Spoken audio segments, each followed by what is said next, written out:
that it's not as big as some other cities. Like Sydney's got a huge culture, and places like San Francisco and the like have got booming startup cultures. And it's not that Melbourne doesn't. Melbourne's got a much smaller one, but I think what is a real advantage to that is that everybody knows each other, and you've got a really connected and supportive network. It's not competitive for being competitive's sake in a startup environment, but rather what I've found being in the Victorian startup ecosystem is that I know everyone. Like of the four of us here tonight, three of us know each other really well, and I think that's a really good thing. So if I was a startup looking for talent within Victoria, you're going to get great recommendations through word of mouth that people know. But I think if you're a founder looking for sort of early stage startup talent in Melbourne, you're going to find people that have actively made the choice to go into startups, and you're going to get people that are sort of coming with the right skills and the right mindset and the right attitude, because it's a viable career path here, and one that really talented people are taking.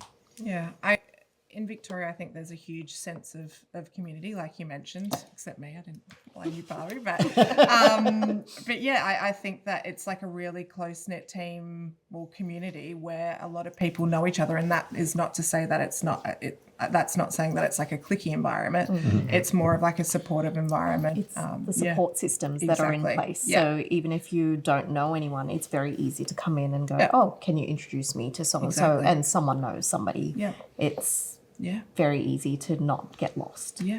Well, thank you very much for joining me in this conversation, but also sharing your knowledge and your expertise and your insight about how to hire the right people and how to build great teams. Thanks for having us. Yep. Thank you. Great time.